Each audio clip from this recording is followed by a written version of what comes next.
Bom, cambada, essa história começa com um nascimento brutal.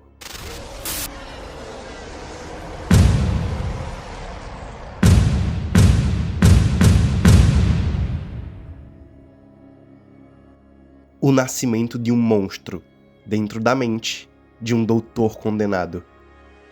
Duas mentes, dois corpos, raiva e calmaria. O médico e o monstro. Uma história construída através de dor, trauma e muito sangue.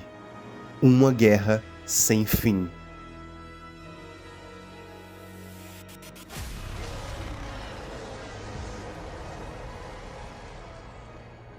Por trás da fúria, por trás da destruição, por trás do monstro, existe algo muito mais humano do que qualquer herói jamais conseguiu ser. Esse é Hulk, o monstro mais humano da Marvel.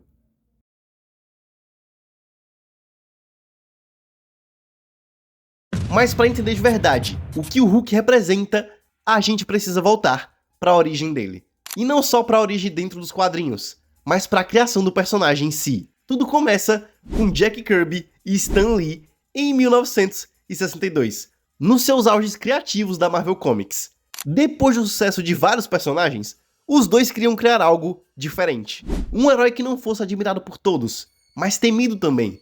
Uma figura que representasse não só poder, mas instabilidade. E uma grande parte dessa ideia veio diretamente de inspirações clássicas da literatura e do horror, principalmente de Um Médico e um Monstro, com a dualidade entre razão e monstruosidade, e também de Frankenstein, pela imagem de uma criatura incompreendida, vista como um monstro pelo mundo.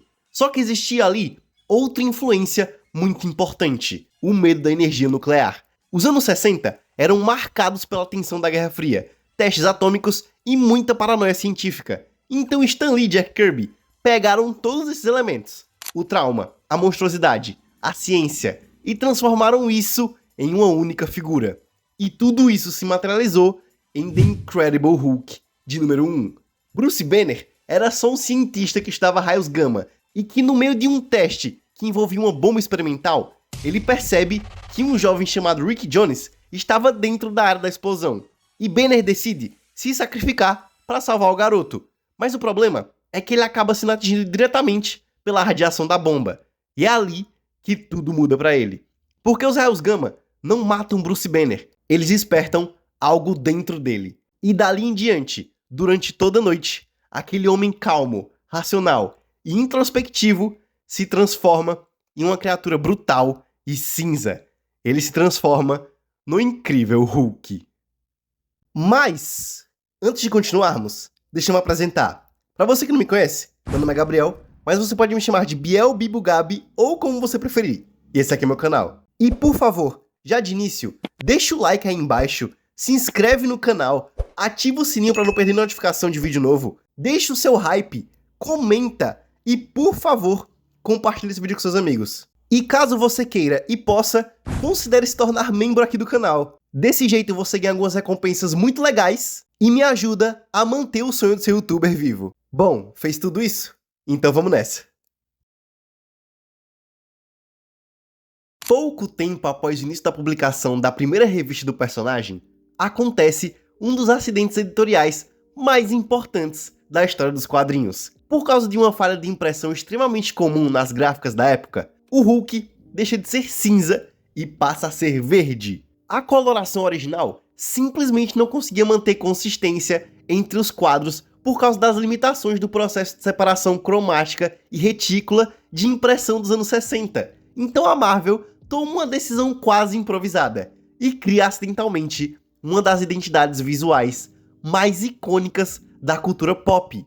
E o mais importante é que isso não fica apenas como uma curiosidade editorial. Décadas depois, os próprios quadrinhos reinterpretaram essa mudança através de um retcon extremamente inteligente, associando as diferentes cores do Hulk às múltiplas personalidades fragmentadas dentro da mente de Bruce Banner, algo que mais tarde seria aprofundado principalmente nas fases psicológicas do personagem. Outra mudança acontece quase imediatamente. O Hulk deixa de se transformar apenas durante a noite. Essa limitação inicial, claramente inspirada em narrativas clássicas do horror pulp e na estrutura de um médico monstro, acaba sendo abandonada para dar mais elasticidade narrativa às suas histórias. O personagem passa a surgir em momentos mais imprevisíveis, permitindo que os roteiros explorassem melhor tensão, paranoia e destruição repentina. Mas mesmo com ideias extremamente interessantes, a revista não conseguiu se sustentar. Ela foi um fracasso na época. E isso é muito curioso para se analisar hoje em dia, porque olhando em retrospecto, o Hulk parecia um personagem quase alienígena para os padrões da época. Enquanto a maior parte dos heróis dos anos 60 ainda seguia uma estrutura muito mais escapista e heróica, o Hulk era desconfortável. Existia uma melancolia constante nas histórias dele, uma sensação de isolamento muito forte. Ele não era um símbolo aspiracional como o Homem-Aranha ou o Quarteto Fantástico. O Hulk era praticamente uma criatura de horror colocada dentro de um universo de super-heróis. E talvez o público simplesmente não estivesse preparado para isso ainda. Então, The Incredible Hulk acaba sendo cancelada na edição de número 6, algo que poderia facilmente ter encerrado a trajetória do personagem ali mesmo. Só que existe uma ironia muito interessante nisso tudo. Foi justamente esse cancelamento que salvou o Hulk editorialmente. Sem uma revista fixa, o personagem começa a vagar pelo universo Marvel como uma ameaça errante. Ele aparece em títulos diversos, participações especiais, crossovers e vários conflitos pontuais, quase sempre ocupando o papel de força antagônica. O Hulk vira uma espécie de elemento caótico dentro da continuidade Marvel, um personagem usado para gerar impacto imediato dentro das narrativas. E isso funciona absurdamente bem. Tão bem que é justamente nesse período que ele participa da formação inicial dos Vingadores, na clássica The Avengers número 1. E é engraçado perceber como mesmo dentro da equipe, ele nunca parece pertencer totalmente àquele lugar. Enquanto os outros heróis operam como unidade, o Hulk parece ser um desastre prestes a acontecer. Existe uma dissonância muito forte entre ele e o restante do grupo, algo que acaba definindo o personagem por várias décadas. Porque o Hulk nunca funcionou direito como um personagem tradicional, mas sim como uma tragédia. E isso fica ainda mais evidente quando ele passa a aparecer em Tales to Astonish, especialmente a partir da edição 59, ao lado do Hank Pym. Inicialmente, ele ainda era tratado como um antagonista episódico, um monstro indômito usado para gerar espetáculo visual e várias cenas de destruição. Os embates contra os outros heróis começam a virar uma constante, consolidando uma estrutura narrativa muito específica do personagem. O Hulk não era alguém que salvava o dia, ele era o problema. Só que aos poucos, isso começou a mudar. Porque mesmo sem grandes arcos psicológicos ainda, o personagem possuía uma presença absurda dentro das páginas. O Jack Kirby entendia perfeitamente como desenhar peso, brutalidade e impacto cinético. Cada splash page do Hulk parecia colossal. Existia uma fisicalidade quase animalesca no personagem, que fazia ele dominar completamente a composição visual das histórias. E conforme ele ganhava mais espaço dentro de Tales to Astonish, algo importante aconteceu. O Hulk começou levemente a deixar de ser apenas um conceito visual muito forte e começou a adquirir identidade dramática. A revista literalmente se transformou no título do Hulk. O personagem passou a ganhar conflitos mais recorrentes, dinâmicas muito mais sólidas e uma mitologia própria que começava finalmente a encontrar uma direção. E é aqui que nasce o Hulk, que realmente entraria para a história, não apenas como um monstro radioativo, mas como uma manifestação viva de medo, repressão e solidão humana. A representação dessas manifestações psicológicas começa a ganhar ainda mais força conforme os quadrinhos do Hulk passam a abandonar lentamente aquela estrutura mais simples de monstro da semana e começam a mergulhar na mente destruída de Bruce Banner. E é justamente aí que surgem algumas das histórias mais fascinantes já feitas com o personagem. Uma delas é Hulk, no coração do átomo. Uma história que, honestamente, parece muito mais uma ficção científica existencialista do que um HQ tradicional de super-herói. Aqui, o Hulk é lançado dentro do microverso subatômico e acaba encontrando um lugar onde, pela primeira vez, ele não é tratado imediatamente como uma ameaça. Existe quase uma melancolia contemplativa em toda essa saga. A narrativa desacelera, os quadros ficam mais silenciosos, a própria composição visual transmite isolamento e introspecção. E tecnicamente, essa HQ é absurda. O uso de splash pages enormes, misturado com sequências mais silenciosas, cria uma cadência quase cinematográfica, enquanto o roteiro do Peter David trabalha diálogos introspectivos e uma construção emocional com uma maturidade raríssima para quadrinhos super-heróis daquela época. E isso funciona perfeitamente porque o Hulk sempre foi um personagem profundamente solitário. No fundo, o Bruce Banner passa a vida inteira tentando encontrar um lugar onde consiga existir sem destruir tudo ao redor. Só que o Coração do Átomo entende algo muito importante sobre o personagem. O Hulk não sofre apenas porque machuca os outros. Ele sofre porque sabe que nunca consegue pertencer completamente a lugar nenhum. Ele vive preso numa espécie de limbo emocional constante. E talvez seja exatamente por isso que a relação amorosa construída nessa história seja tão importante. Até mais importante do que a sua relação com Betty Ross. Pela primeira vez, o Hulk encontra alguém que enxerga beleza nele sem medo imediato. Alguém que não vê apenas destruição. Existe quase uma sensação de esperança absurda durante parte da narrativa. Como se finalmente ele pudesse descansar emocionalmente. Só que o Hulk é uma tragédia. E tragédias raramente terminam em paz. O final dessa história transforma tudo aquilo em algo profundamente melancólico. Porque o Hulk percebe que mesmo quando encontra o amor, ele continua incapaz de permanecer. Existe uma incompatibilidade quase existencial entre ele e qualquer possibilidade de estabilidade emocional. E isso torna a conclusão da saga em algo devastador, porque ela reforça uma das maiores dores do personagem. O Hulk até pode encontrar felicidade momentânea, mas dificilmente vai conseguir mantê-la. E é por isso que a relação entre Banner e Hulk sempre me fascinou tanto, porque diferente de muitos heróis que possuem identidades duplas, o Hulk nunca foi simplesmente um alter ego. Ele não funciona como já citado anteriormente, o Homem-Aranha, onde existe uma separação clara entre máscara e indivíduo. No Hulk, as duas partes se odeiam. Existe uma relação quase autodestrutiva entre corpo e mente. O Bruce quer controlar o Hulk, e o Hulk odeia ser controlado. E talvez seja exatamente isso que torne a saga da Encruzilhada uma das histórias mais brilhantes já feitas com o personagem. Porque ela entende que o Hulk não nasce da radiação, nasce de uma repressão. A fase começa após o Bruce perceber que o Hulk se tornou perigoso demais para continuar convivendo com a humanidade. Então ele toma uma decisão desesperada: exilar o próprio Hulk em uma dimensão conhecida como Encruzilhada com a ajuda do Doutor Estranho. Um espaço surreal que conecta diferentes realidades e mundos. Só que o mais genial dessa ideia é que, simbolicamente, aquilo funciona quase como um exílio mental. A Encruzilhada não é apenas um lugar físico, ela é um estado psicológico. E, tecnicamente, essa fase também impressiona muito. A direção artística das páginas utiliza composições extremamente experimentais, mundo quase expressionistas, e cenários que parecem manifestações visuais do inconsciente dos personagens. O trabalho visual é sensacional, e o texto é mais incrível ainda. Aqui, o Hulk começa a vagar por mundos destruídos, paisagens vazias e realidades decadentes, enquanto a narrativa lentamente transforma tudo aquilo numa manifestação metafórica do estado interno do Bruce Banner. É uma história profundamente psicológica, quase psicanalítica em certos momentos. E isso conversa diretamente com pensadores como Donald Winnicott, conhecido principalmente pelas teorias sobre desenvolvimento emocional infantil e pela relação entre trauma, repressão e construção da personalidade.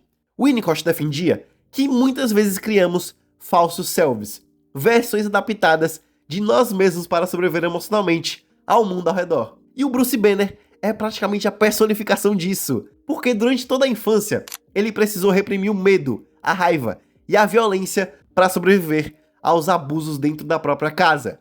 Bruce aprende desde cedo que sentir raiva é algo perigoso, que externalizar emoções destrói pessoas, então ele passa a vida inteira tentando sufocar aquilo. Só que emoções reprimidas não desaparecem, elas só se acumulam e eventualmente criam forma.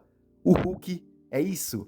Aquela explosão não criou algo, ela só libertou. E é justamente por isso que o personagem funciona tão bem filosoficamente, porque ele desmonta completamente aquela visão romantizada de autocontrole absoluto que vários heróis têm. O Hulk mostra o que acontece quando o ser humano passa tanto tempo reprimindo a própria dor que ele deixa de ser apenas emocional e se transforma em algo vivo. Existe até uma leitura muito próxima de Carl Jung aqui, principalmente através do conceito da sombra, a ideia de que todos nós escondemos partes primitivas, violentas e emocionalmente inaceitáveis dentro do inconsciente. Só que enquanto a maioria das pessoas convive silenciosamente com essa sombra, o Bruce Banner literalmente a vê destruindo cidades. E talvez seja exatamente isso que torne o Hulk tão humano. E talvez seja por isso que essas histórias me fascinem tanto. Porque embaixo de toda aquela brutalidade absurda, dos socos, da destruição e da força descomunal do personagem, existe algo profundamente melancólico nele. Ele não é apenas um monstro tentando sobreviver ao mundo. É um homem tentando sobreviver a si mesmo.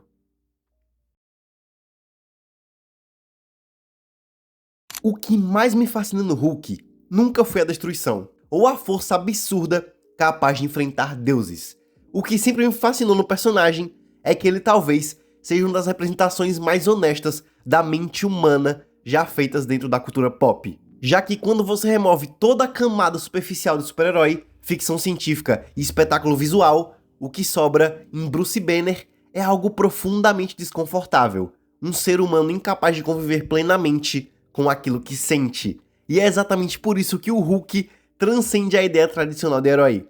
Ele não é uma fantasia de poder. Ele é uma tragédia psicológica. A maioria dos personagens da Marvel representam versões idealizadas da condição humana.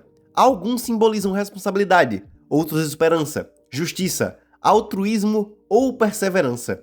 Bruce Banner não. Ele representa repressão emocional em estado bruto. E talvez nenhum pensador dialogue tanto com o Hulk quanto Freud. Principalmente porque Freud enxergava o ser humano como alguém constantemente dividido entre aquilo que demonstra socialmente e aquilo que esconde dentro do inconsciente. Desejos reprimidos, impulsos violentos, traumas, medos e dores emocionais não desaparecem simplesmente porque aprendemos a escondê-las.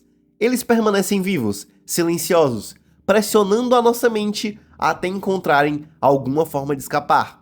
O Hulk é exatamente isso, não como uma metáfora abstrata, mas literalmente. Bruce Banner passa a vida inteira tentando transformar a racionalidade em mecanismo de defesa. Sua inteligência não surge apenas como característica narrativa, ela funciona como proteção psicológica. O cientista calmo, introspectivo e extremamente lógico existe porque Bruce precisa acreditar que consegue controlar tudo aquilo que existe dentro dele. Só que o próprio Freud defendia que quanto maior a repressão, mais destrutivo tende a ser o retorno daquilo que foi reprimido.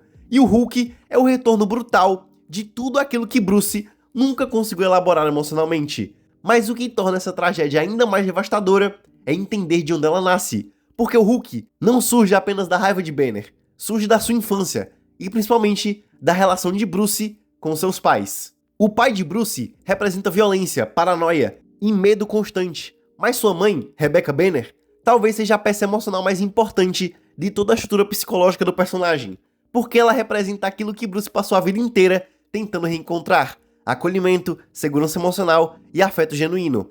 Rebecca é praticamente o último espaço de ternura dentro de uma infância marcada pelo terror psicológico, e isso cria uma marca emocional gigantesca no personagem, porque ele passa a associar amor não apenas à perda, mas à impotência. Talvez seja por isso que Bruce nunca consiga enxergar relações humanas de uma maneira completamente saudável, porque quando alguém cresce emocionalmente condicionado pelo medo, até o afeto passa a carregar sofrimento junto dele. E isso transforma a própria existência do Hulk em algo muito mais triste do que simplesmente um homem que vira um monstro. O Hulk é quase uma manifestação infantil de proteção emocional, uma explosão psíquica criada por alguém que nunca aprendeu verdadeiramente a lidar com a própria dor. E isso conversa diretamente com outro conceito freudiano extremamente importante: o ID.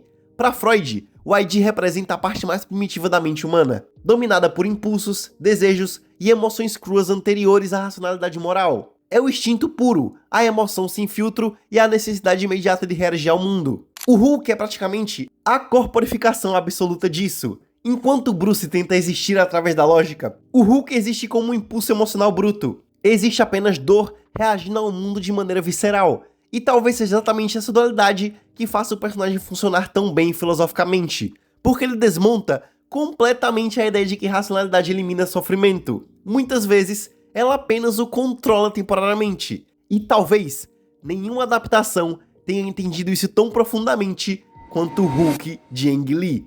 Um filme que pra mim é absurdamente subestimado, justamente porque estava interessado em algo que o público da época talvez ainda não estivesse preparado para aceitar: o Hulk não como espetáculo, mas como trauma hereditário. Enquanto outras adaptações focavam na ação e destruição, o Ang Lee construiu praticamente um drama psicanalítico disfarçado de blockbuster. O uso de transições fragmentadas, split screen inspiradas em quadros de HQs e uma direção extremamente retrospectiva criaram a sensação de que estamos observando uma mente quebrada tentando reorganizar a própria identidade. Tudo naquele filme gira em torno de repressão emocional, memória traumática e herança psicológica.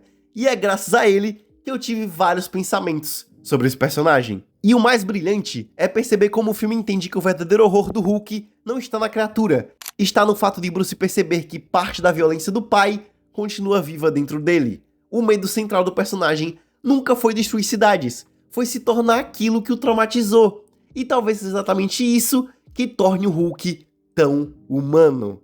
Porque no fundo, a sua história fala sobre algo que quase todo ser humano experimenta em algum momento da vida. O medo de carregar dentro de si dores que não escolheu receber. O medo de repetir ciclos emocionais. O medo de transformar trauma em identidade. E talvez seja por isso que figuras como Betty Ross e Rebecca Banner tenham um peso tão gigantesco dentro da vida de Bruce. Porque ambas representam possibilidades diferentes de acolhimento emocional, em meio ao caos psicológico que define sua existência. Uma representa a memória de um amor que ele perdeu cedo demais. A outra representa a esperança de ainda conseguir ser amado, apesar da monstruosidade que acredita carregar dentro de si. E talvez seja justamente isso que transforme o Hulk em algo tão melancólico.